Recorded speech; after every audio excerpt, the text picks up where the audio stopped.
Welcome to everyone here at Macquarie University, whether in person, via Zoom, from Australia or from further afield. I'm not sure if anybody got up at 4.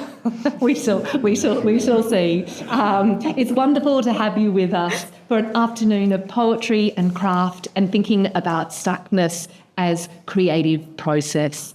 I'd like to begin with an acknowledgement of country. We acknowledge the traditional custodians of the land on which Macquarie University stands, the Wallumattagal clan of the Darug Nation, whose cultures and customs have nurtured and continue to nurture this land since time immemorial. We pay our respects to the elders past and present. Thank you. So I'm not going to hold up proceedings at all. Instead, I'd like to get straight to the good stuff. The poetry. And we're lucky enough to be joined by 4 poets. So we have the wonderful Professor Oz Hardwick from Leeds Trinity University, Associate Professor Marcelle Freiman. Some of you will know her as a most amazing teacher of creative writing, mentor, friend, colleague. Dr. Willo Drummond, brilliant in teaching, in poetry, in so much. And the marvellous Elizabeth Walton, whose poetry and writing always a source of delight. Thank you all for being here. And without further ado, Professor Oz Hardwick, who I will introduce, if I can get the right one. Oz is here with us from Leeds Trinity University. He's an international award-winning poet and academic with a particular interest in prose poetry, whose work has been published and performed internationally in and on diverse media. He has published 13 well-received poetry collections, a number of collaborative works, and has had several hundred individual poems in anthologies and journals. No stuckness there. He has edited and co-edited numerous anthologies and has published articles on poetics and creative writing practice and pedagogy. Oz has contributed to many international conferences, including organising the first UK Prose Poetry Conference in 2019, and has spoken and read his work at numerous festivals, held residencies in the UK, Europe, US and Australia, and along with Anne Caldwell, has recently edited the collection of essays, Prose Poetry in Theory and Practice, Routledge 2022. Thank you so much, Oz. Applause. Thank you so much for that. I suppose the 2 things I ought to say before I start reading a few things are warnings. One, I'm still dazed after travelling, so I could go off at tangents even more than usual, although actually going off at tangents is sort of what I do for a living, really. So that's sort of okay. The other one is there is something in the rich array of wonderful smelling plant life here that has just set off my allergies. So apologies if I start, particularly for people on Zoom, if I start hacking down the microphone. Very, very apologies for that. So I'll read a few things. I'm still not entirely sure what. I'll see how I feel. But I've had a few conversations, and indeed was just talking to Marcelle about memoir and memory and so on. So I'd like to start off with a sort of a memory poem about my childhood. It's called Workers' Playtime, which is a phrase is taken from a wireless program there used to be, and I deliberately say wireless rather than radio because we're going back a long time here. Being too poor to own a car, we'd book a bus trip each bank holiday to the southwest coast or later to the moon. The coast had donkeys and fairground rides, but the moon had better rock pools, and Dad and I would spend hours with nets on bamboo canes catching quick fish with bulging eyes and transparent skin, just to see their atom hearts beating before we gently lowered them back into their natural element. I'd fill my pockets with vivid shells that carried voices from deep space, patterned like galaxies, though I knew that back in my bedroom they'd be silent and dark. Most of the shops would be shut, but we'd buy brittle wafers that tasted of vinegar and sea air, then strawberry ice cream in vacuum-sealed packs. We'd break even in the penny arcades, then stand on the shore that in those days stretched forever, skimming slivers of feldspar in the rough direction of earth. We'd both doze in our seats on the way home, but I remember the retired cosmonauts singing in Russian at the back of the bus as they passed round lunar spirit in an engraved flask. One time, Dad let me try a sip, and I can still feel it burning on my tongue.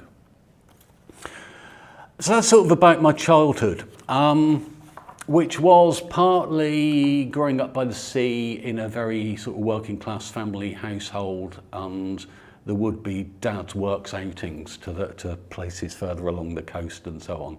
But also it was the time of the first sort of space explorations and the excitement that brings to a 8-9-year-old boy, I guess. And they become blurred in the past and in memories thereof. And I think as we're talking about sort of the getting stuck and so on, I think one of the strategies that I do tend to use is when I don't really get stuck. I'm the wrong person to talk about it. But there is that sort of, you fuse just two bits of the same memory and see how they mesh together, and the incongruities of it, I suppose, I find kind of interesting. And so, although I've had a very, very dull life, I have quite a rich imaginative recall of it, which sort of comes from putting the more exciting world events alongside, I guess. I'm going to read another one which might come up again. I won't say much about it, but something might come up when we're talking later on. And this book came out last year. Apologies to deaf and Zoom people. So although it's not particularly explicit in here, there's the sort of spindly fingers of COVID come through it. This is called The Isolation Waltz. For a long time, my heart was a schoolroom with gas lamps and iron benches, with low light painting each surface in pastel chalks. I turned at the jangle of a dropped gold locket containing a snip of baby hair or a wisp of northern fog. There was a woman in a starch blue dress with blue hair and blue lips, whose face and fingers were coral and whose feet were wrapped in iron. She held a chest the colour of a tiger's eye, winking, and told me she was a fan of improvisation and that I was a high-risk category. In the stillness that followed, traffic passed between the songs of blackbirds and my cheap alarm clock rattled. A dog barked. And when she offered me the box, it smelled of old library books, and in my hand it felt like a label I couldn't unpick from a cheap office chair. And as I watched, the box opened itself, and inside was my heart and a photograph of 5 young men strolling down Broadway back in the 1970s. I took my heart, stepped into the picture to the sound of a sea harmonica, and there, over on the sidewalk in the shadow of the Empire State Building, was a dropped gold locket. I stooped to pick it up, but it was as heavy as floorboards. I closed my eyes and saw a green pool in a dark wood, and all I could hear was a stranger from the south with a funeral on his mind, reminding me that I had a class in less than an hour. His voice sounded like frogs. It's a strange sort of disjoined, I suppose, dream exploration,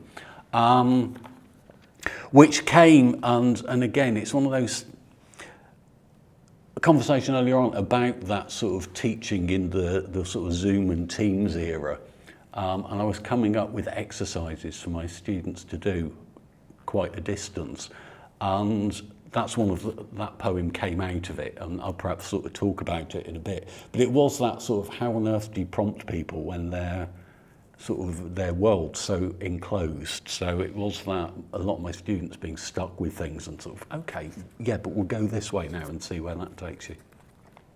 I realise I'm reading quite slowly and waffling. I'll read one more from this and just a couple of bits from the other collection, and then I'll stop for now. This is Population Zero, and I won't say anything about it, I'll just get on with it. Normal is the town at the bottom of the hill backing onto the sea. It's the whitewashed pub and the post office closed for lunch, and it's the row of chapels converted to holiday lets. It's the railway embankment that ends in empty space and the archive of proposed developments subject to funding bids. I remember Normal when it was nothing but sandcastles and donkeys in straw hats, when there was nothing to eat but lurid ices and we worked 10-hour shifts building barks from wooden lolly sticks. I saw it shrink as politicians packed their navies into glass bottles, leaving them to gather dust behind the bar in the old boys' club, and I remember visiting for the funeral of the last living inhabitant, her coffin lost beneath swathes of wreaths, while home movies stuttered along dockyard walls, filling in for family and friends. As far as I know, Normal may have been ironed flat in the last war or stolen away by the sea. But when I stop late at that lay-by before the last hill, all the stars are exactly where they used to be, and the red call box glows on the darkened verge. Everything looks normal, but I know better than to answer when the phone rings. And I'd just like to read one thing from this. Well, I say it's one thing, it'll be a couple of short things put together. This came out this month. It's a sequence of 18 fragments about time and failed memory, I suppose, or unreliable memory. And I'll just read the first two tiny ones without a break and the very last tiny one. You could read it in any order pretty much, this, apart from the first and last poem. When I was bud, I was tremble. I was tight yes and the R of near petal. Leaf shade and therefore complexity. I was a situation, a scenario, the possibility of, the likelihood of, stretch and press. I was more than, other than, and the same as, fold and touch, simple intricacy. I was the still O of inevitable and the what of if, convolution. I was Bud the potential, the conundrum. Bud was the me of me. And when I was leaves, I adopted the habits of leaves, their gait, their accents, their tastes in music and cinema. I buzzed late night metros with caffeine and carbohydrate molecules, green in flickering neon, a superhero in my own comic book, Captain Chloroplast, saviour of the world. Now, high on a black whim, I am wood fossilizing into stone, becoming static balance, archivist of green. I know what I like and it's all my own. A realist novel with neither character nor conclusion, a looped tape echoing itself. A crow clatters by, holy wafer locked in its cynical beak. Yet green becomes green, remains green, enacts the green that rides the night bus, building conurbations as it goes. And that's me for now. Thank you.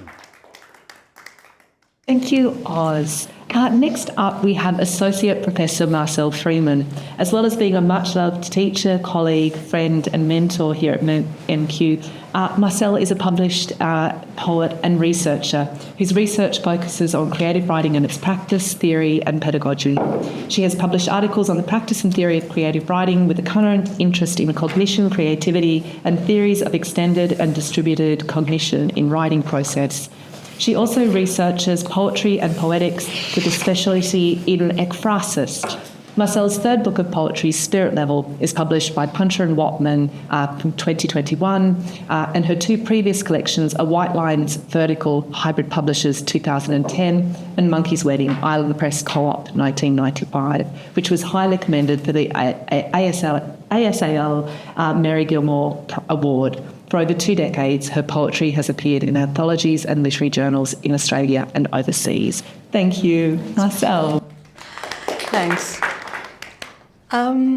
Okay, so my latest book is this one, Spirit Level. It came out at the end of 2021. I'm actually not going to read from the book today because these poems took me a long time to write, and you could hear from the dates that Willo was citing in my publications that I have been stuck a lot over the last 20 years simply because I wasn't able to write as much as I wanted to, and now being retired, I have a new writing project, which is an extension of much of what I've been doing. So a lot of the poems in all my books really deal with memory, and the memory born of migration, and memory particularly, I think, born of migration from the country I grew up in, which was South Africa, during the years of apartheid. And I won't say too much about that other than the new project seems to have, much as I've wanted to move on and do other things, there's really been a lot of underpinning to what I was doing before that still needs to be excavated.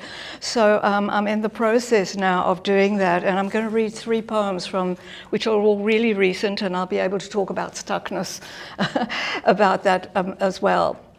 So I'll give a little bit of preamble to each poem simply because it does need it, but the project really is shaping up to be a sort of a memoir in poetry, and so each poem is a kind of a vignette and deals with aspects and emotional aspects in particular of memories that have come to me, but that are important in shaping, I suppose, an ethical stance to the life that I led while I was there. So the first poem is called Mineshaft, Gold Reef City, 1983. So the poem has a sort of biographical entry, which is, I'll just give you some dates just to contextualize. So I was born in 1951. So I grew up there through my early childhood and all the way through to my early to mid-20s. Then I left South Africa and went to the UK in 1977, and then came to Australia in 1983. During those times that I never went back there to live, as I knew I wouldn't. The years that I had left there, I obviously went back to visit the place and to see family there. And this poem really came out of one of the visits back to South Africa, which was quite soon after I'd come to Australia. And it's called Mineshaft, Gold Reef City, 1983, Gauteng, Johannesburg. So Gauteng is the province that's been renamed, and Johannesburg is the city I grew up in.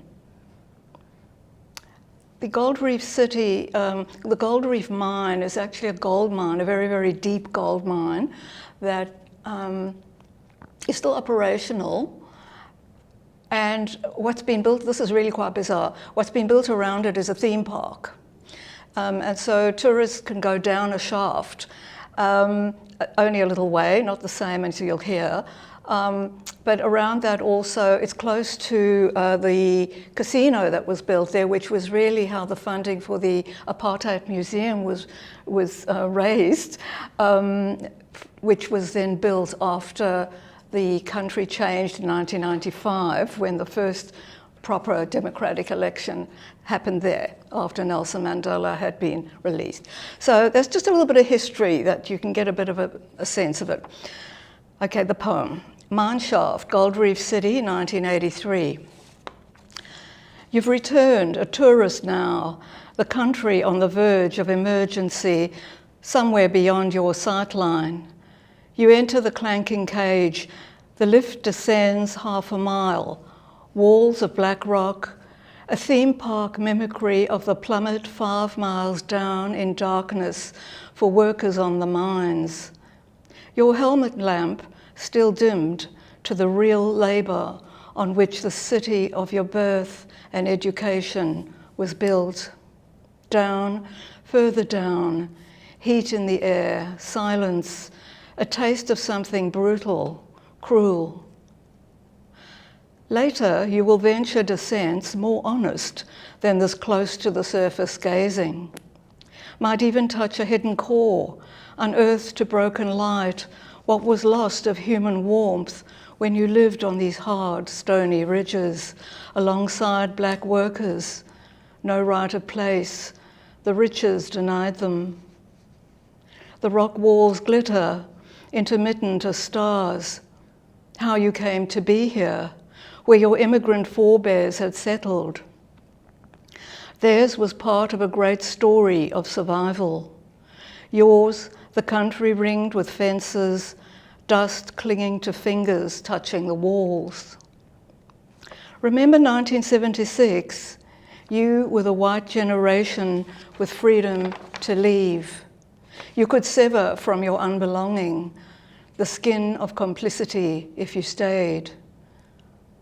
Later, from another country, you'll watch the coming of freedom, truth-telling never completed.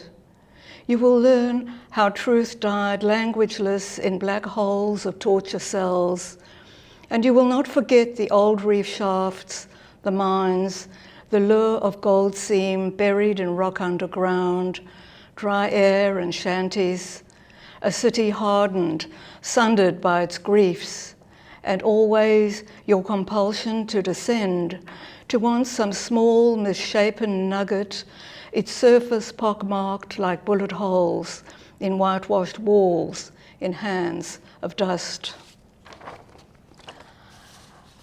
Okay, so the next poem, which I wrote, I thought about this poem for a while because the idea for it had come to me in one of the many things that I had to take out of the previous poem. Working from memory, there's just too much with history, there's too much with research, there's too much. So it's really been a sifting. And this poem was sitting around in my head, and then reading a number of texts sort of started to make it coalesce in my mind. And this one was a really easy poem to write because the ideas had already come together. So the line that I had taken out, one of the lines from the previous poem, was called I Wanted Pelindaba Rock. And this next poem is called Pelindaba. I'll just explain a little bit. Pelindaba is a word that comes from African languages. It's actually a place. It's a place which was a couple of hundred miles north of Johannesburg, where I lived. It then became a nuclear station, but that's got nothing to do with my poem. It was also a farm back in the 1930s, a farm called Pelindaba. And while I was sort of mashing around with this idea in my head, I was reading, because I've gone back to reading some South African literature, and I was reading Athol Fugard's, the script for his film called The Guest, which he wrote in 1977.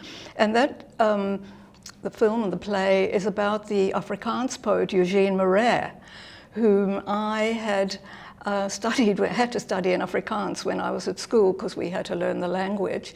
He was a wonderful poet, actually, and Afrikaans poetry, much as the language is so loaded politically and ethically, it was really what started me off on poetry, because I loved the sound of it. Anyhow, he was an interesting figure, a bit of an outsider, and Fugard deals with him.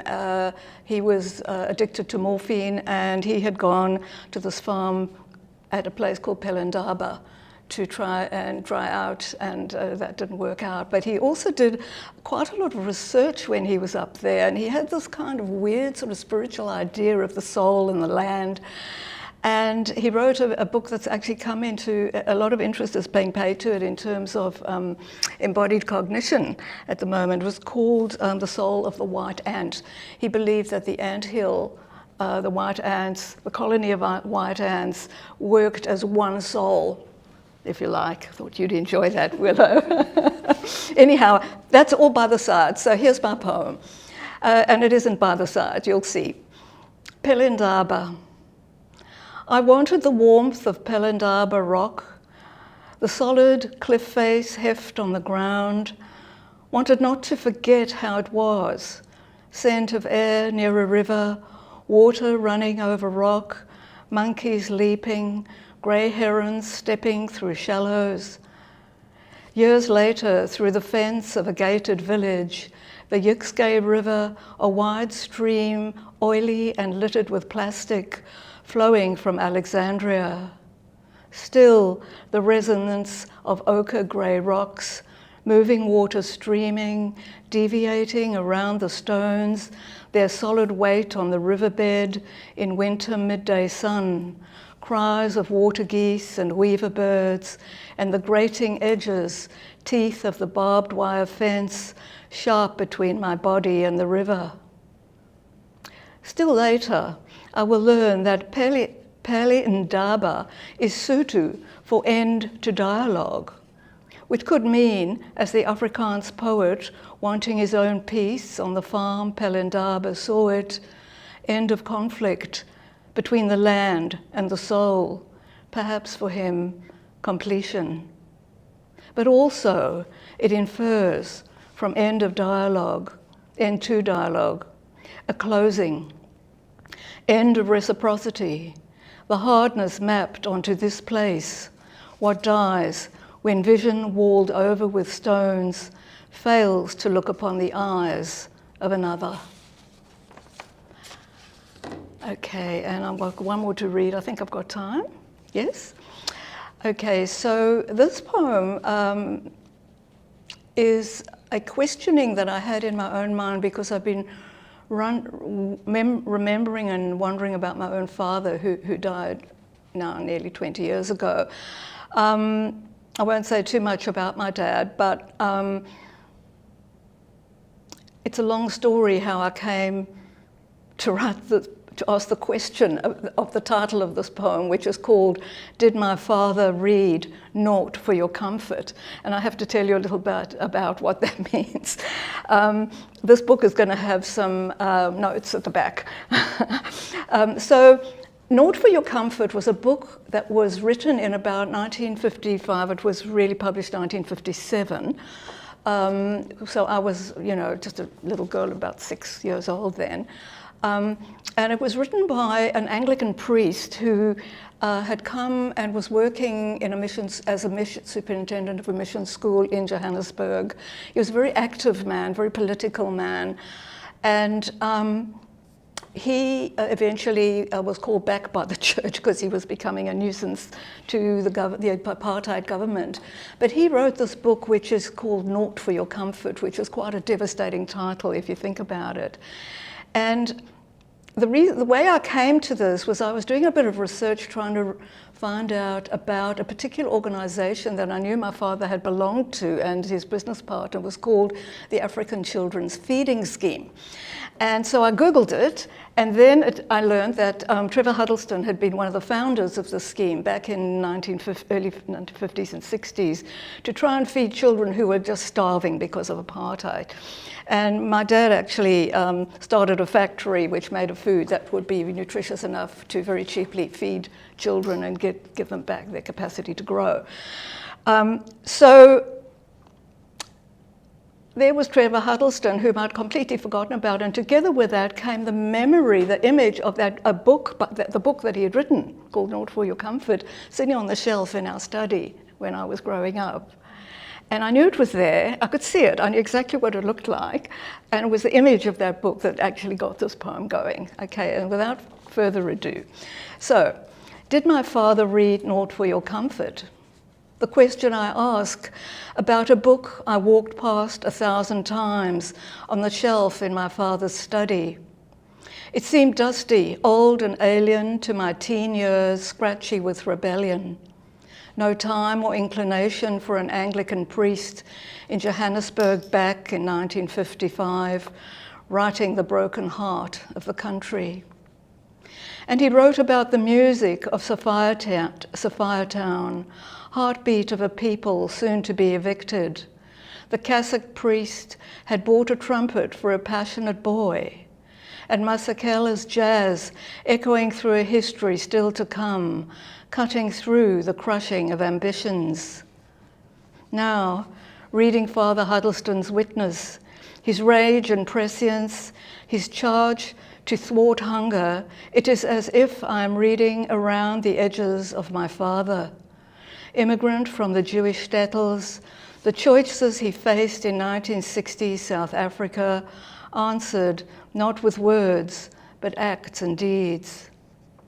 The engineer who built a factory devised a food to cost a penny each day, the nutrients to feed starving children, their bellies distended with kwashiorkor, to save a life, to save the world. His dogged response in a system premised on privations of care. Often he'd find ways between the hard walls of apartheid, stepping through the side doors of offices, paying pass fines for his workers, for years protecting the man who worked with no legality in our house, who came from nowhere, no pass to stay. Nothing to comfort them, said the priest, to willed blindness, to the salving of conscience, white lives existing behind silences of censorship, kept apart from what would be seen more coldly with each decade. Sharpeville, 1960, bannings, imprisonments, conflicted darkness, unease profound enough to undo a man. The words in a book kept on the shelf, were they a reminder to a heart seeking warmth in the bleakness of the void, to bring repair in this broken world, to bear for the children against the shame? Okay, that's my lot for this pleasure. Next up, we have Elizabeth Walton, who is an Emrys candidate here at Macquarie University and holds a Master of Creative Writing, Macquarie too. She has publications in Brushstrokes, the 2023 Ros Spencer Poetry Prize Anthology, Meniscus and Overland. Elizabeth received the Anne Edgeworth Fellowship and second place in the AAWP and Willara Digital Literary Awards. Elizabeth, thank you. Thank you. And yeah, so should I read that way or that way? Doesn't matter. Okay. I'd probably like to continue on with the food theme. These are two pieces that I wrote as part of my Masters of Creative Writing here at Macquarie. And they both do elaborate on the food theme. So the first one is Anaphora to the Taste of Coastal Bloom. It's a poem that I wrote about as part of Willo's course. Willo, who I had never written poetry before I took Willo's course. It is a poem that I wrote about tasting. I have a garden with a lot of fruit trees. So it's a poem that I wrote about the taste of the blossoms. Because when we grow fruit or food, we can eat many parts of the food that we often don't think of eating. So this is about tasting the different types of blossoms and seeing what they taste like. Anaphora to the taste of coastal bloom. I should say also it's slightly concrete, so it's in little petals, 5 petals coming down the page. Blossom of almond, pink stamen falling to regal shorelines of sepal. The hint of heat and the bloom is undone to the calyx, so quick. In the mouth, almond, almond, drizzled in marzipan. Blossom of pear, flushed with a pink throat of crimson hair.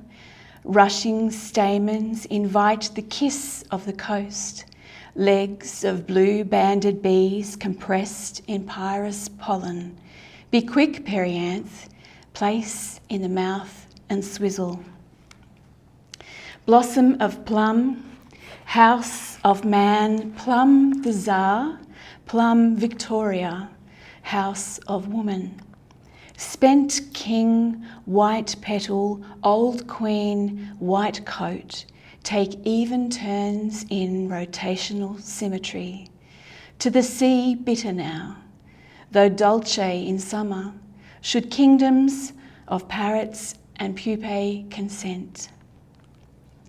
Blossom of Granny Smith, domestic malice, frail skin bonnets, rocking to sweet Immerse sprigs in seaside spring water, then sip. Falls to the mouth through summer fresh meadows. No crunch, but the essence is there. Blossom of almond, plum, apple and pear. Suck and then see.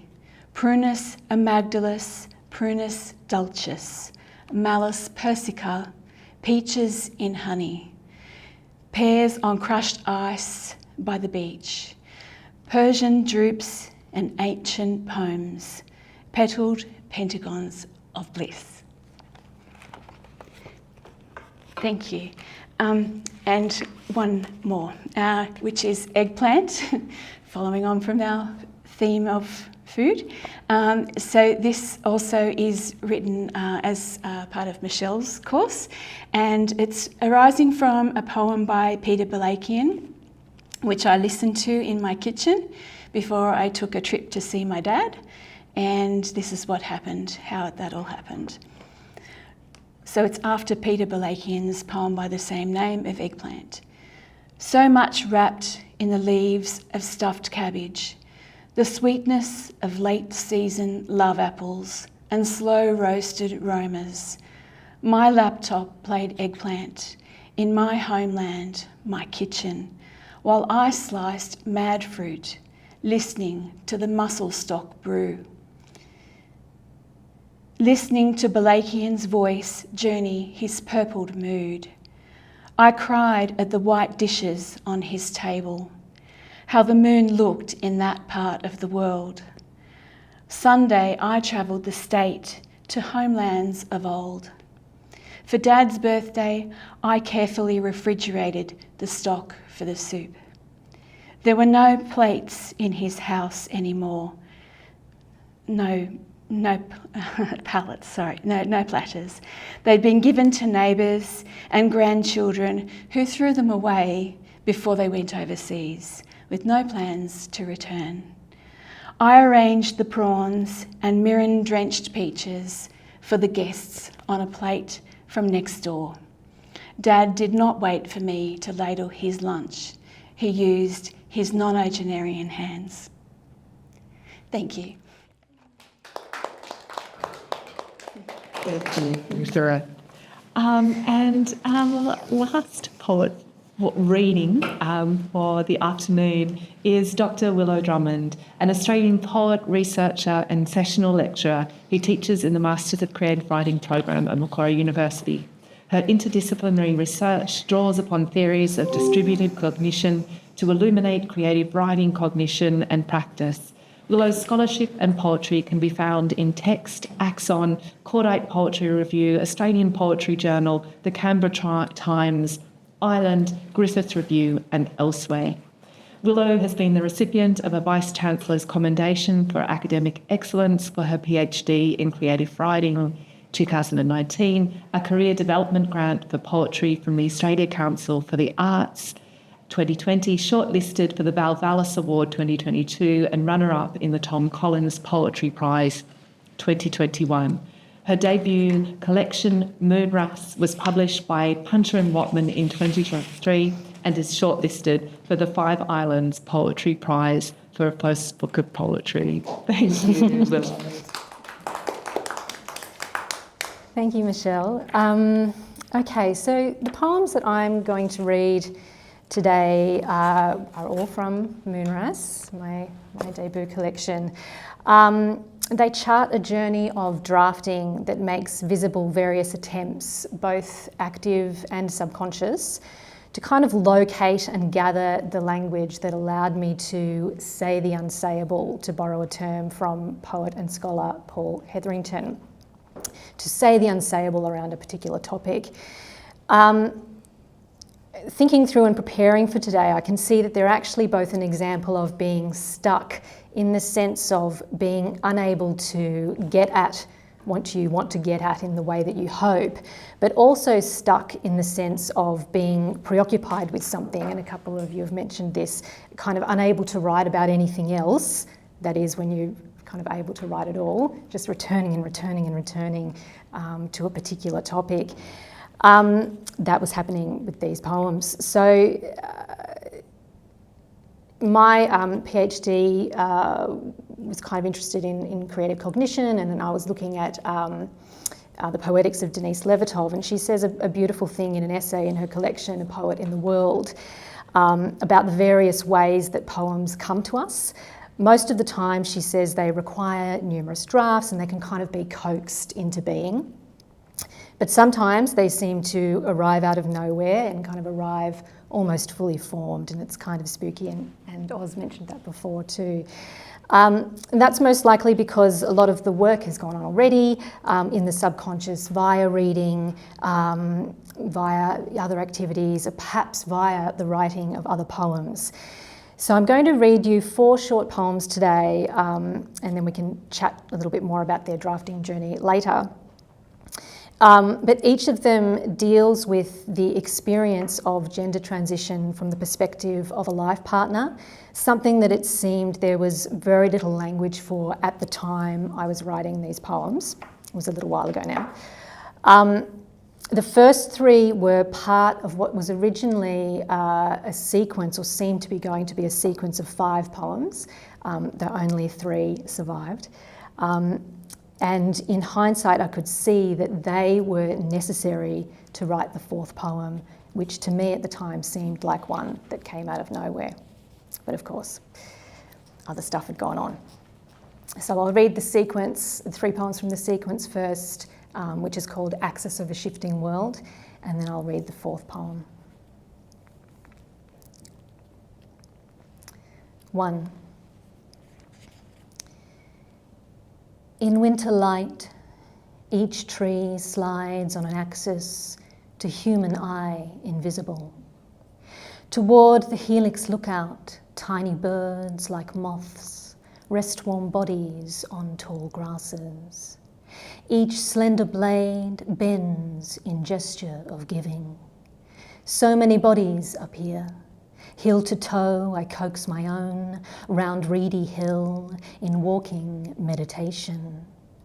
My hope to catch a glimpse of what it is to be a small, smooth body bending a blade of grass.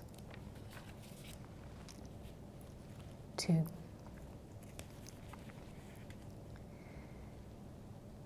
Lean into me. Let me stand where you can no longer. Solitude surrounds us, of course, even 2 by 2, as we are in the ache of it. From this vantage, we glimpse a kite. Let it drag us away, kick off the dust. Lean into me. Around us is sky and the remnants of ritual. And you, and now you, the axis is shifting. Although it is possible I had you in mind all along, you are rewriting me. My maps are recharting. Will you know me when you become, and I am, rewritten? 3. I need to be in the world, to feel air, breath of lives, various faces, not only on subways, more than petals, wings, material, immaterial, the movement of limbs, mine, theirs, the flicker of life on brows, various, bustling women with prams, old couples touching in their concern, still. From there, of course, I think of you.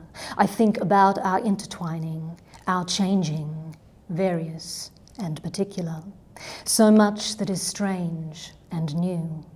Now a plate of food, yellow eggs, green kale, your favourite. The anticipation of bitter coffee and times, various, with you. Okay, so they are the 3 remaining poems from the sequence that seemed to lead to this poem, which is the title poem of my collection. It's called Moonras. And for those who don't know, a moonwrasse is a species of fish that undergoes a female to male gender transition in midlife. So this is moonwrasse. Here you are, my blue moon, wrasse, newborn, barely imagined being. I see you with a new lucency, clear as the blue of your new man's suit, sweet as the sky, true as day. Back and forth you carve this place of ours, continuing a persistent insistence on incessant activity you always loved to dance. Some things change, some stay the same. Here you are, forming, transforming, twinkling your webbed toes, shaking your tail crescent. Lyrass, we cycle through the dappled light of the casuarina, holding hands like younger lovers in a film, in a dream. All is calm and comfort here, moving in our translucent cocoon, self-made and safe as houses, or as a fresh-made pair of parrotfish pajamas. Thank you. Thank you, Willo. Now, I couldn't help but notice notes being taken, and I think questions as well. So I'd like now to transition to a more informal part of our afternoon together, where, perhaps we share some of the moments in the poems that were either a form of stuckness or perhaps hold some insight into what it's like to not be stuck. Thank you. Perhaps we'll loosely start again with Oz, but I think at this point we could potentially make it a conversation as well. Thank you. Oof, dazzled. What can I say? Yeah, I made that sort of offhand remark that I'm never stuck, which I think in poetry, and you mentioned this earlier on, apparently I've said it somewhere publicly because you picked me up on it, that it's the one area that I'm not stuck. I don't deal with the three-dimensional world very well, but in my head and little squares of text, everything's fine and it's always there. Having said which, and I think it's something that you said, Willo, about that, occasionally something comes easily, it's because you've put all the work in behind. One of my great strengths in life is being obsessive, and so I write every day, and it's one of those things that I say, to my students all the time. They go, I'm not inspired, and it's, I was inspired once, I think. I'm not quite sure, but I think it was in the 80s, and I was walking into work one morning, and alongside the railway track, and it was a beautiful day, and suddenly, and it might have been inspiration, but I've never written about it. The writing comes from observing and just keep writing and just doing that all the time, and thinking about, it's interesting, what you're going to write about as well, and I think I tend to find that once I've started writing. I mentioned the little chapbook that's just come out, My Life as a Time Traveller, which is, I somewhat scurrilously gave it this subtitle of a memoir in 18 discrete fragments. I'm not very good with time. I'm very good at punctuality, and I'm generally early for everything. But in terms of time and thinking of things in a linear fashion, I don't. Simply, things are either now or sometimes recently, but then there's this past. And they don't always stay in the same area. Sometimes something past becomes very present. It's turning into a therapy group, isn't it? But because of that, you know, these are poems that sort of grew out of that experience of not really noticing changes in time. And I just found that that was the impetus to write for a long time. And it wasn't with, I'm going to write about it, it's just that's what I wanted to write about. So there's something about that, you know, general, and I think I mentioned it when I read out my first poem, that sort of sense of having an unremarkable life but paying attention to it all the time, and there's always things there to write about. You know, we're sat in this room here, which is very weird. We're in this odd sort of arrangement, and hello, there's people up there apparently, which is weird in itself. We've got used to it recently, but you know, you look around this room and it's very sort of modern and functional. But there's some things outside, I'm not quite sure what they are, and they look like teeth to me. And then for some reason, I'm looking at that wall there and it's sort of shiny and things out, and it struck me now, it looks like a glass tank full of toothpaste. And so that's what I'm going to take away from me. We've got this glass tank full of toothpaste and so on, and we've been tasting things here, and there's something foodie going on. And I will, on the train back, I'll be sort of sketching out, okay, toothpaste, and bringing these things together. So that's sort of my process in writing in many ways. I tend to write first thing in the morning before the magic of coffee is kicked in. And it is about the chaos and ordering the chaos. And I think it's good to let the chaos in and then not necessarily make sense of it, but sort of take a little bit that looks beautiful. Because life is chaos. I distrust narrative enormously. Causality, maybe not.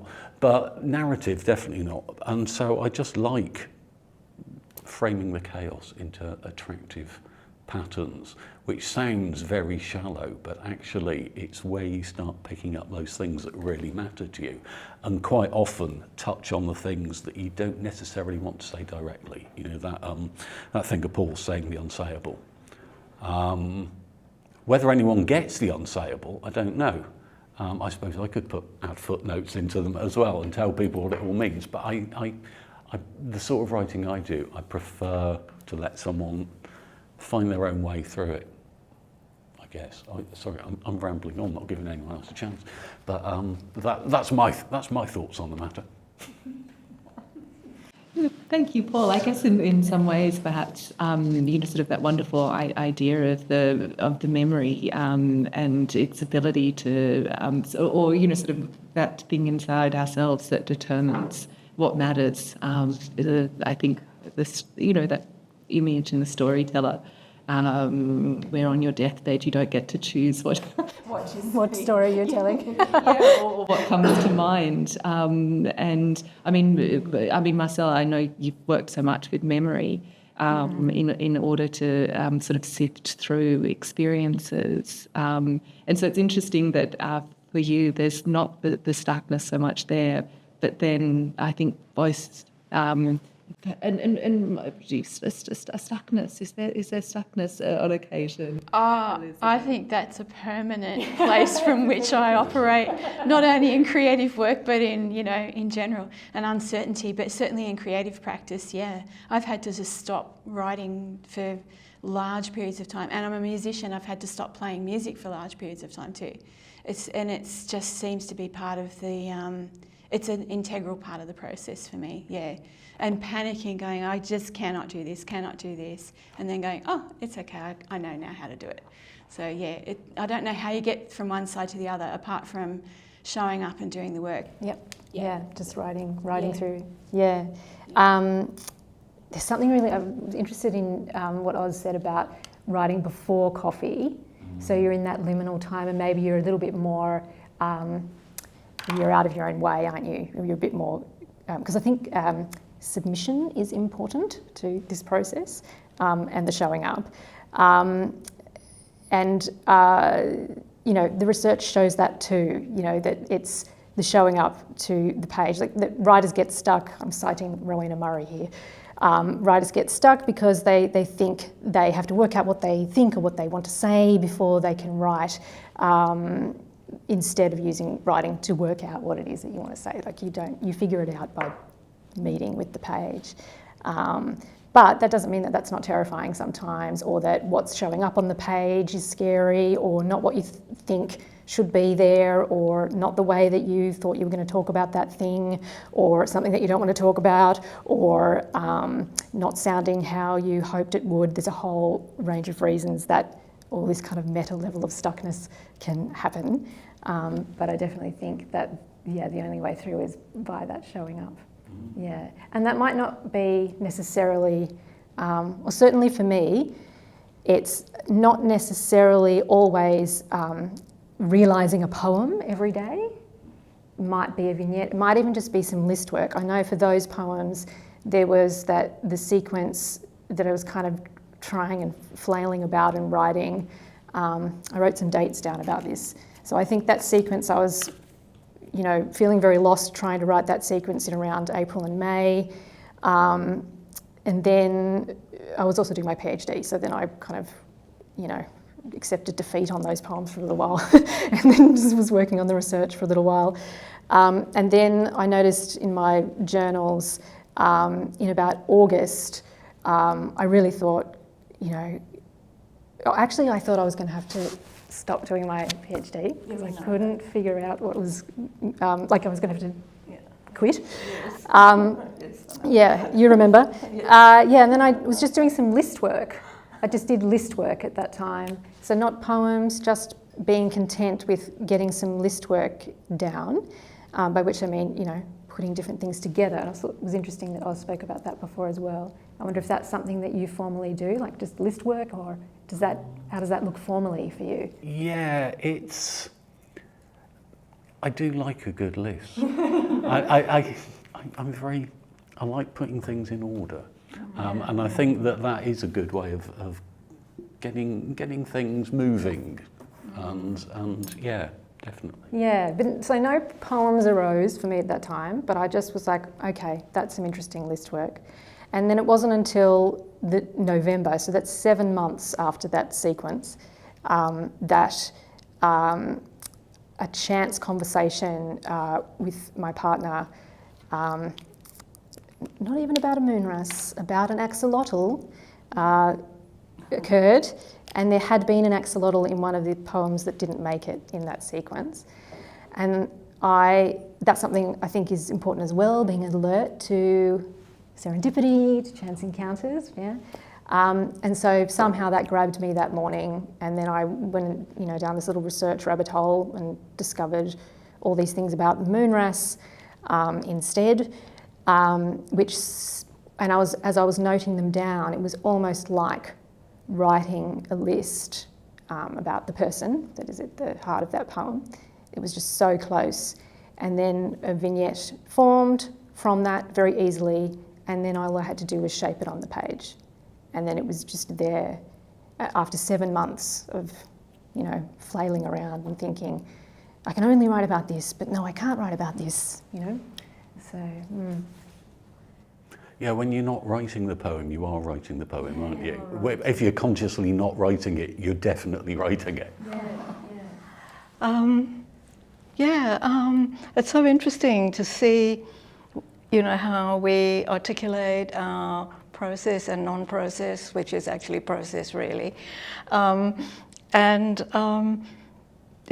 me, I was thinking about this for today, and this particular project that I'm doing, being memoir, has thrown a lot of sticky things at me.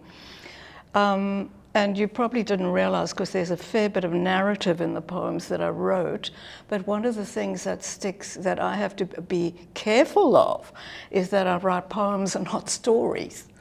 And I've actually got a note on my desk, stuck to the computer, that says write poems, not stories, because there's a constant tendency to, to really over-narrate. Well, not even over-narrate, just to tell the story. The work itself demands that there has to be, for me, a certain amount of narrative. And I believe all poems have narrative of some kind anyway. Even if it's full of gaps, there's a kind of sense of narrativity, because that's what our minds do. Even when we're balking against it, there will be, that sort of connecting that we do, which we turn to a kind of odd sort of narrative. So that's been one of my things is what will go well in the poem, because there's always so much more with memory.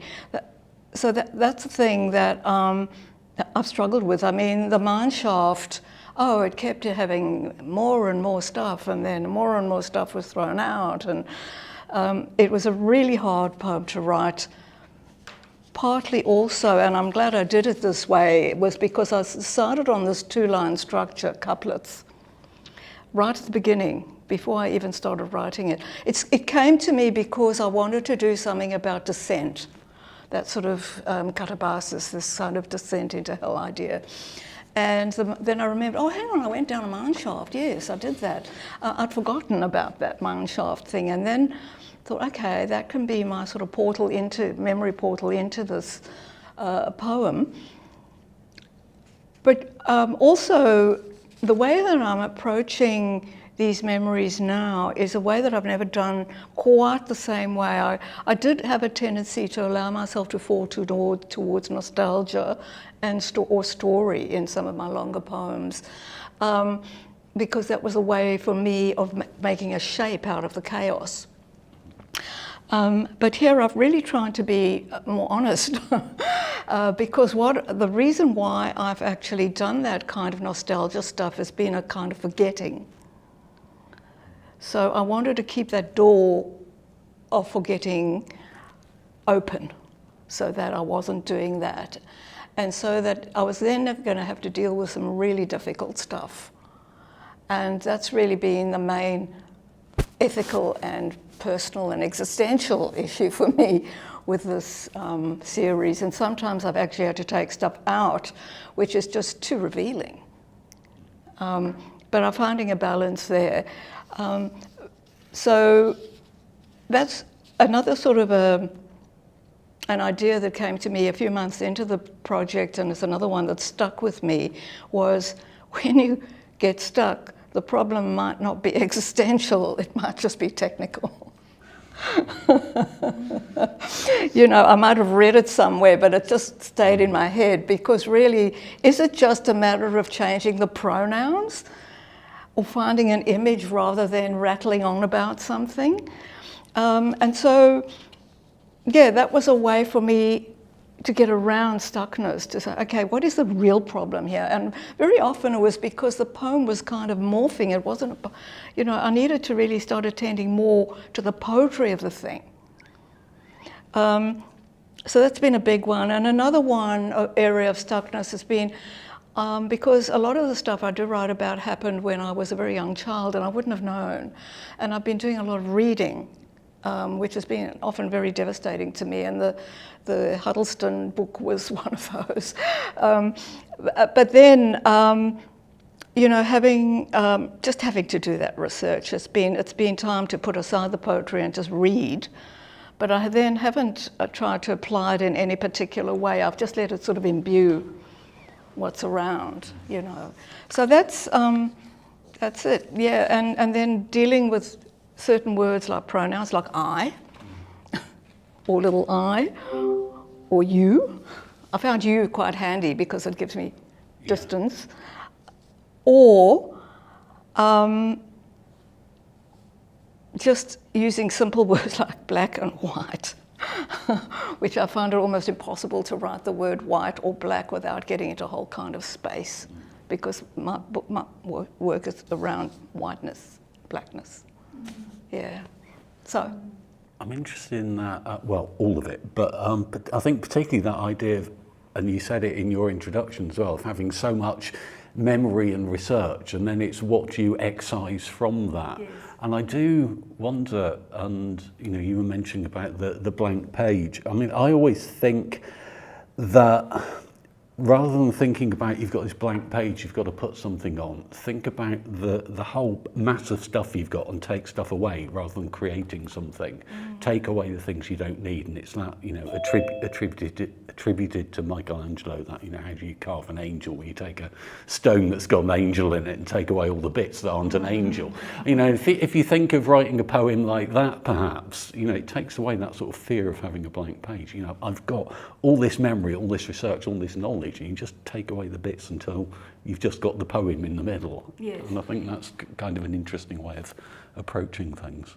Absolutely, and I do tend to do that. But even as I've read the one about the Huddleston book here, I came to the end. I thought it's too long.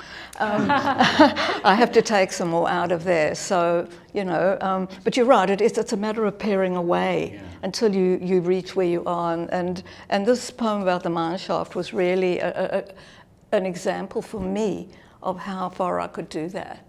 Yeah, but it is. I like the cutting away of the stone. Nice idea. I suppose something else that's also in a number, and it's just, and particularly with your eggplant poem, Elizabeth, that sort of conversation with other writers as well. Not necessarily copying something someone's done, but there's a real sense of dialogue with another work there, which I think is an interesting thing. Is that something that you... Yeah, I think so. And I hadn't really even thought of it as being a poem. I was really just recording I was very moved by that poem, and it sort of travelled with me through the weekend. And then I wrote about that just in a student forum. And Michelle said, no, keep going with that. I was like, okay. So I hadn't really thought of it. But yeah, and that being in dialogue with creativity, whether it could be with food, but also for me, creativity has to be in dialogue with other forms of creativity. So if I'm writing, my way almost of discharging the creative energy is to go and make music. Or if I'm making music, the way of letting out that creative energy is to draw or paint, perhaps.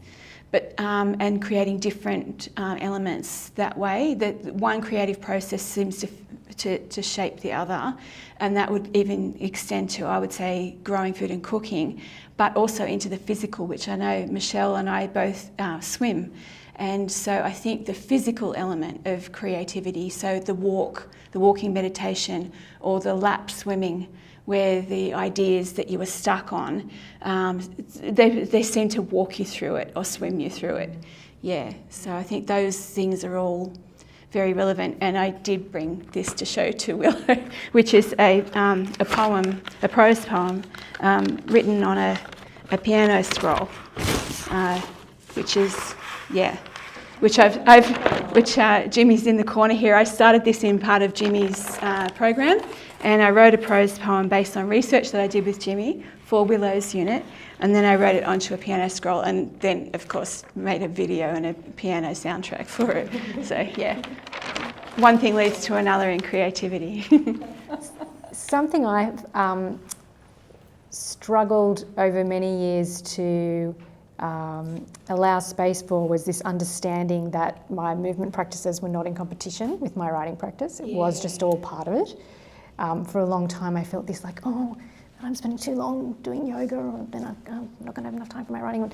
But it's actually it's all necessary. Yeah, I think so. I think you do too. The first poem in that sequence was written about this place I was living in the time that I was doing my PhD.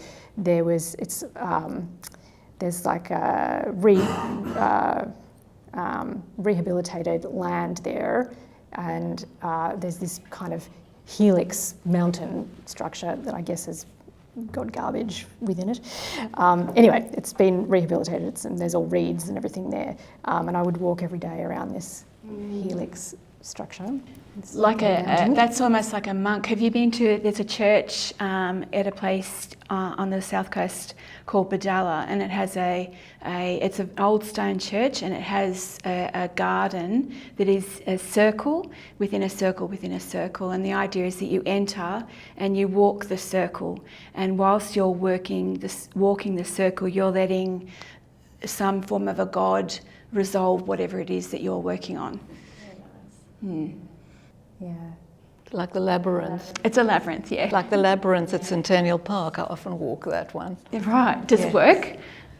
Yes, it does, because you're sort of moving around. Your perception is it's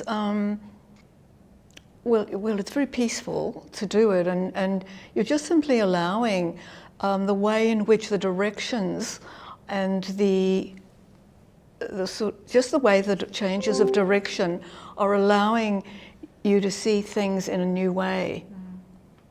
So it's beautiful, you know, and of course it depends on the day and the weather and the season. So, you know, you go there at different times. Always a new experience, like any walk. It just starts from the beginning. And I find walking is often a place. But I find I'm writing, because I'm not working here anymore and I'm retired, I'm actually writing in my head all the time. And it's really nice to be able to give my mind that space, you know. But yeah, doing things. Often if I'm stuck, just getting up and doing something, even if it's something totally mundane, like I've got a pile of ironing or going to peel vegetables for dinner, you know, that can unstick. Just doing something with your hands. And I remember many, many years ago, a woman who was younger than me, she said to me, when the hands are busy, the mind is free. You know, and I think that's always stuck with me because, yeah, maybe, or even like maybe being on a train or a bus, Oz, you know, where somebody else is doing something but you're still on the move. Someone else is, you're kind of moving, but you're not actually having to make it move. Yes. Where I work is about probably an hour on the train, and I get a lot of writing done. And it's a beautiful landscape. It changes all the time, and you look out the window. Oh dear. Oh, well, you know. Wreck bus. Yeah, write it down.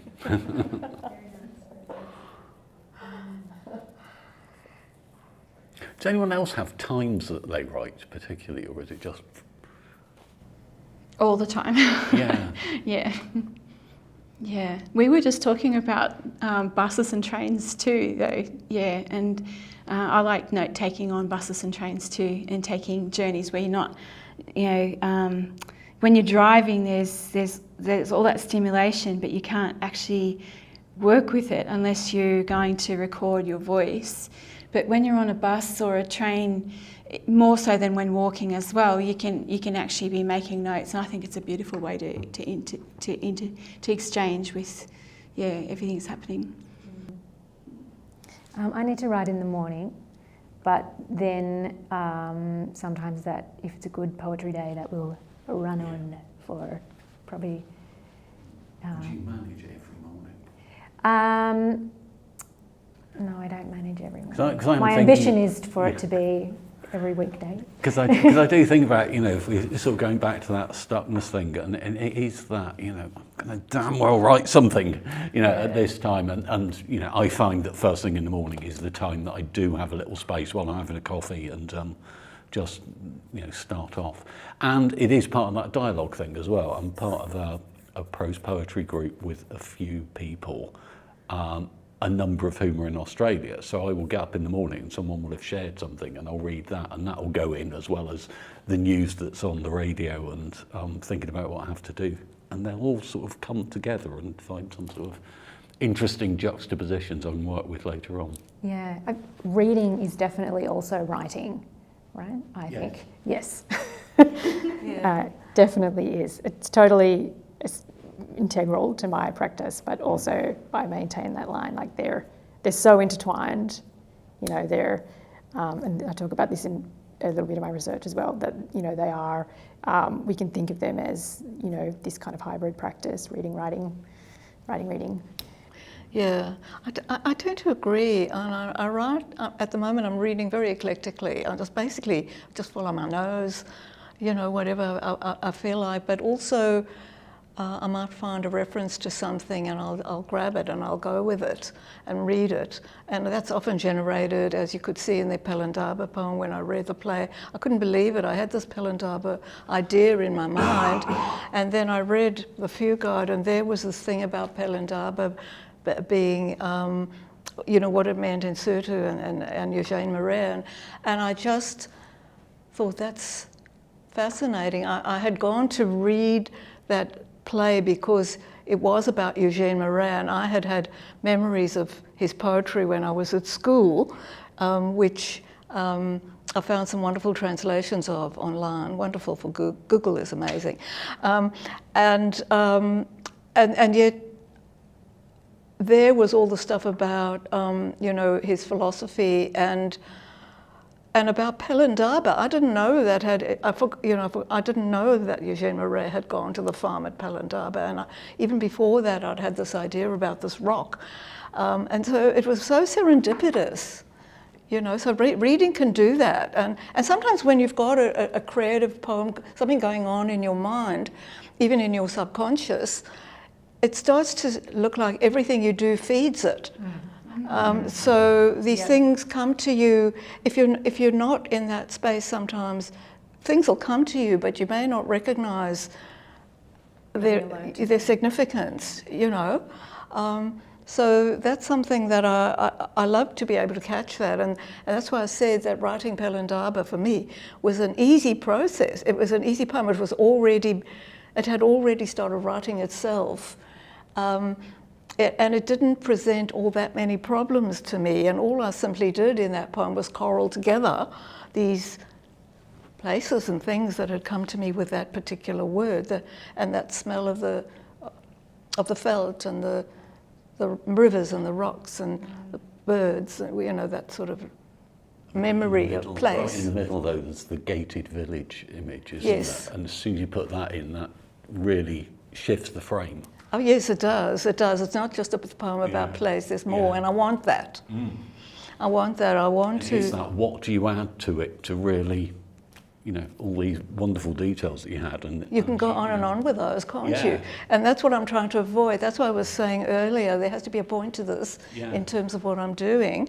And so it was the place and other significances about that place. It wasn't all, you know, my first impressions of those rivers had been when I was a child, you know, and there was a sort of an innocence about those associations, you know, and the birds and all of that. But then it was also about my more current visits back to a place that had a river running outside the fence where my mum was staying, and it was a river that had become polluted. It went past Alexandra Township. So it was all of the, you know, the horrible things that South Africa had come to be. And that was also, had its own beauty, but yeah, that had to be in there. If I would have been dishonest with myself about what I was doing had I not actually brought in that gated, that, you know, that gated community and the barbed wire fence that needed to be there. But it just came. That's so rare that you don't kind of struggle and angst. There's something about working dialogically that's to do with permission for me as well. So I think, you know, some days if I'm feeling stuck, it might be because I've got some, you know, permission to write kind of issues going on. And it's much easier for me on those days to strike up a dialogue with a piece of text or a poem or something that I've just picked off the shelf. And then that's so much easier for me and bypasses, you know, whatever dynamic is going on that's kind of about permissions, about arriving, you know. Or maybe, and perhaps that's a misperception as well. Like perhaps that's me labouring under that misperception that I need to be arriving with some preformed idea to the page, and then working dialogically allows me to put that, you know, misapprehension down and just have a conversation, which is much easier. It's getting those little bits of language, isn't it? I mean, Oz, you were saying that you just sort of jot things down, like things that you noticed and where we were. And one of the ways that I've been able to kind of collect ideas and poems for this current project, and thank God I did, because I've got a lot of messy notes in my notebooks that I can build on,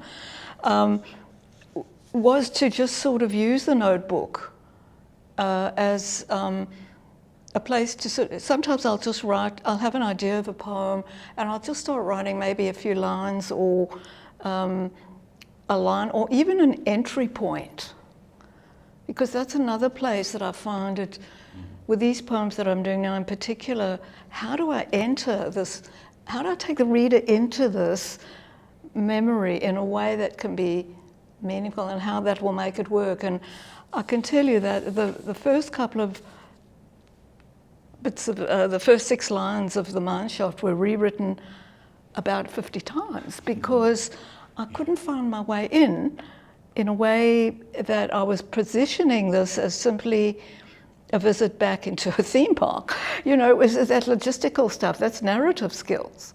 You know, like where do I come from for this poem? And each of the ones that I read today had that kind of grappling with an entry into this particular memory. How can I put it in?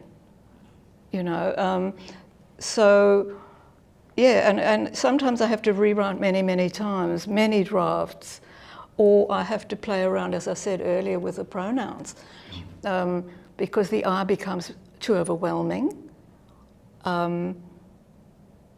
And the you, I like the you, but I don't always use it. Like I didn't in Pelindaba is I, and the other one is I, did my father, but Mineshaft had to be a you. I tried it with an I, and it was just cringeworthy. I couldn't be. Do you consider that to be second person? Yes. Yeah. And so do you need to specify who you is? No, I don't. Well, the you is me. As a narrator, but it just gives me a little bit of distance. And I do remember when I first started writing poetry, Chris Mansell, the Australian poet, the first workshop I attended in Australia was all the way back in the 1980s. And her thing was like, if you can't say I, say you, which was a really good little bit of advice, because it does just give you that little bit, even though you are writing your own perspective, it just gives you that little bit of grammatical distancing, so that it becomes possible to say things that you can't actually say as I. And for me, that's invaluable here. But again, you can do too much you, as we know. Yes. We've told our students how many times it's like, you know. Even if you're a fan. So yeah, but pronouns are a constant grapple, I'm finding. But that's another permissions thing, so that opens up a little space of permission to say things that you couldn't say when you were working under the I. Yes, it is, and it's a way around not being able to say things. Yeah. You know, that poem was a real learning experience for me. How to distance something. I wrote another poem which was also hard to write. Michelle, I think you've read it. It's what I call the pineapple poem. And that was about a confrontation with a young African woman when I was still, just before I left the country. And I found I had written it as I, and I hated that. I just found it so shameful. I couldn't do it. So yeah, I turned to the you there, and it was such a relief. I went through the poem, and I thought, right, I'm going to change it, and it made me change a lot of the lines as well. But it just kind of, yeah, that's it, I got it, you know. So just that's sort of that's why I was saying maybe the problem isn't existential, it's technical. I think technical in this, a couple of things that you've all talked about, the technical side of things in terms of, you also said that in the first instance you decided that it's going to have a certain form. Yeah. And I think deciding on the form is really, very important to concentrating things, but also in terms of permissions and limiting the form. You know, if it's a sphere, it's a sphere and it has to fit into the sphere. And anything out extraneous to the sphere is not the sphere.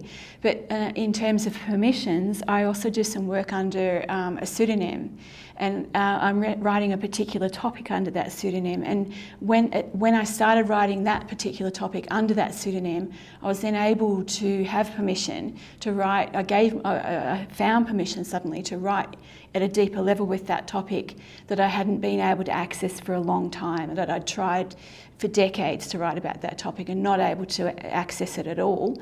But as soon as I started writing it from actually not just first, second person, whatever, a different personality entirely, entirely, there it is, and straight into it. Yeah. So finding a dramatic persona. Yeah, I think it's really powerful. Yeah. I was going to ask Oz actually to talk about this, around form in prose poetry, how that impacts on what you put in and leave out, and Tune.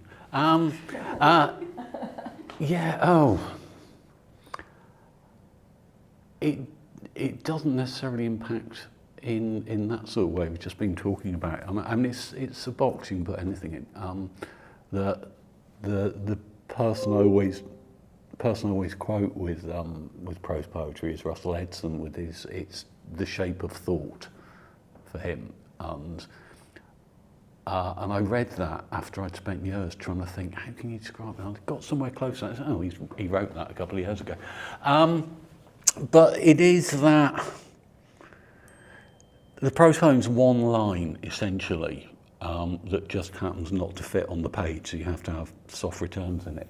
And it is how long is my thought and what's generating it and where's it going.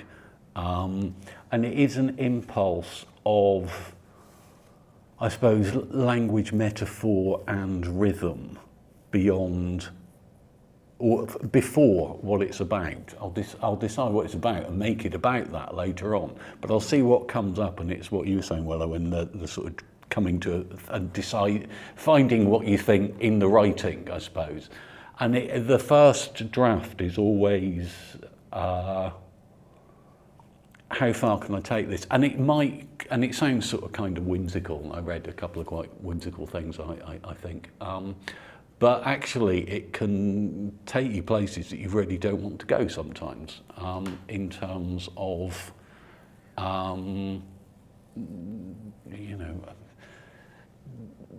distant, dark memories and all sorts of things, and yet the linguistic, rhythmic joy of it takes you on to the end of the idea. And you can do something beyond it with this first draft, but there is something about that turning, the poem is more important than the thought, and it's more important than I am. And another one from years of teaching. One of the first things I tell my students, because we're a modern university, we have all these things. You're a name, not a number. You're at the heart of what we do. In the first session, I always say, you're not quite at the heart of everything. You're not the most important thing here. The subject's the most important. If you think you're as important as poetry, you're sorely mistaken. And it will take me to, and I'll write about all sorts of terrible things in my writing because the words on the page are ultimately more important than my feelings or whatever. You become... it's not for everyone, but it is that trusting to this is an important art I'm doing, and it's difficult to talk about without sounding a bit up your own bottom, really. But it's phenomenally important to me. The arts are, and they are to everyone, even the people that think they're not, because if you took them away, they'd suddenly think, hang on, it's not all about this. And I think it is that sort of trusting to the importance of it in what you do, whether it's, music or poetry or something. And, and I think if you make that important, and you might have all sorts of other commitments around which the world demands of you, but just making that little space to go, I'm going to do some important creative work today. I think that's, in this, 20 minutes or whatever, I think it's a good, it will improve your life.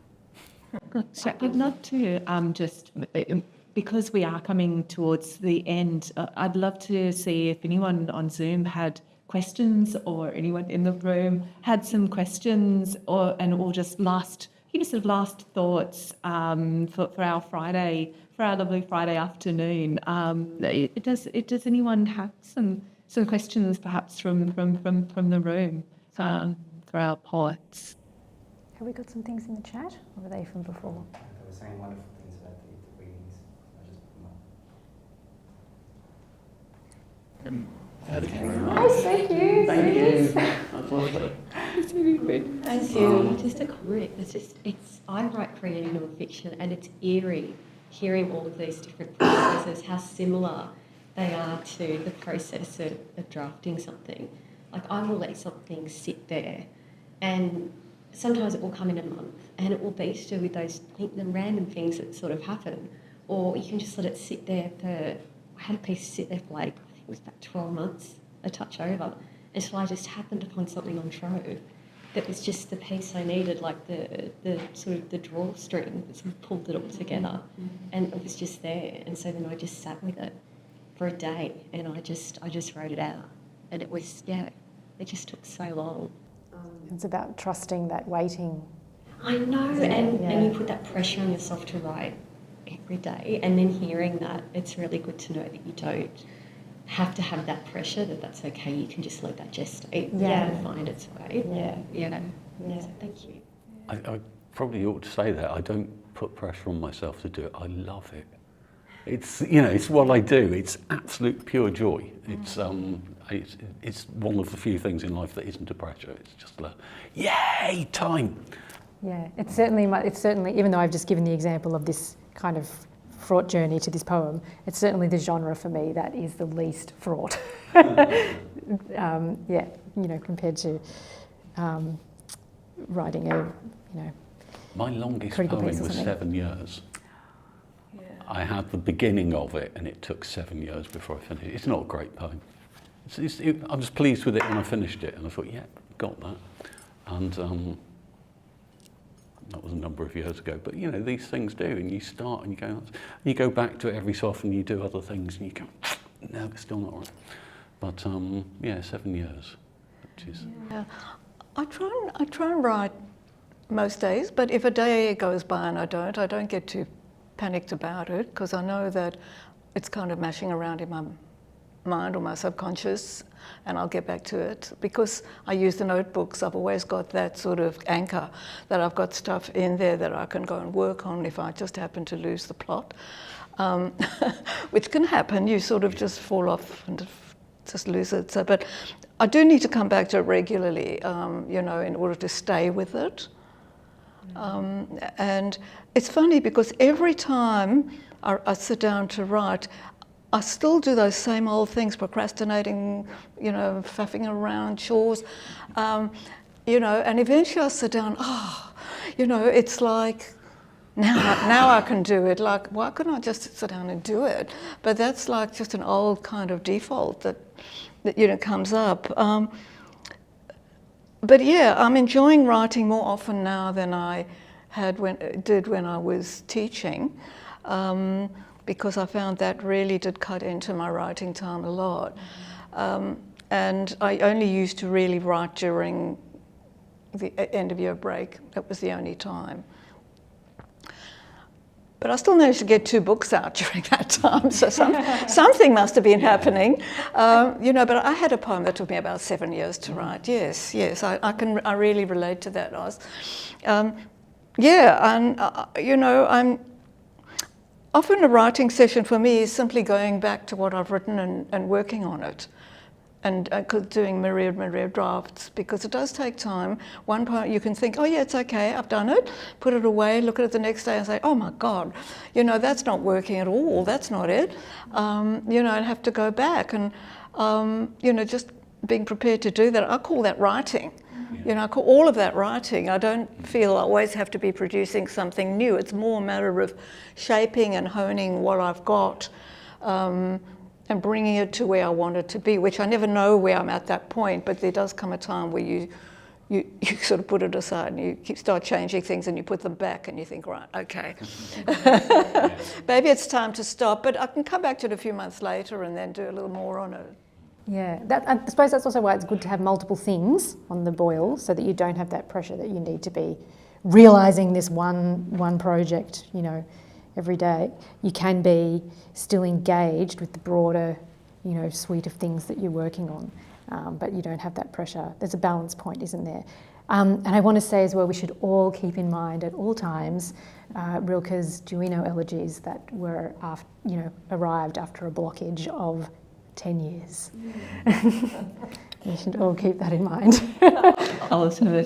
Do we have any last thoughts, last questions, last comments at all? Anything we wish we'd said that... I'd like to add that after Oz said about if you get it done, you've improved something, I would just like to reflect this. Somebody once, my partner once said to me that when you make music, you're making the universe a little bit bigger. And I think that's very much so of poetry as well as with music. So that's what I'd like to add. Oh, I love that. Yeah. I'd like to say how much I've enjoyed this discussion with all of you. I hadn't met you before, Liz, and with Willo, who we've had many discussions on poetry, and Oz, it's been wonderful. So I feel, I feel inspired to do some prose poetry. Inspired? Yeah, inspired. I'll let you know. Keep that space open. I mean, the end of the word is a terrible word, isn't it? Think about it as an in-breath. Yeah. Yeah, much better, much less loaded. Yep. But there's this kind of, I'm excited about it. Yeah. So, that's good, isn't it? Yeah, it's been really enjoyable. It's a relief. 'Cause you sort of look forward to these things and you just think, hang on, at a table with a bunch of people I don't know, it's a bit weird, isn't it? And we've got to wait for the cakes. And anyone on Zoom, you're missing that.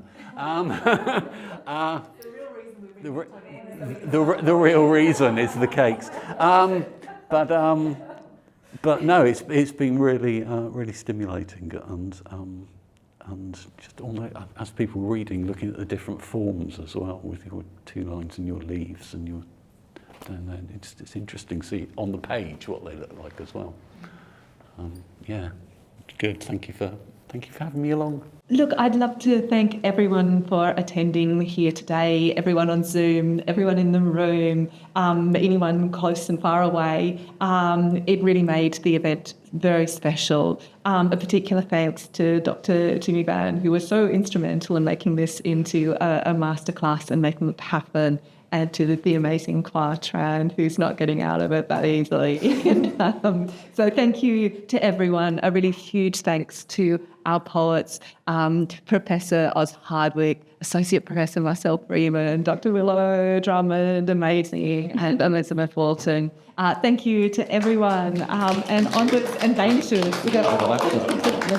Before we turn off, I just want to look at Jocelyn's comment there. I found a deadline is great for unstopping the creative pressure and letting the ideas flow.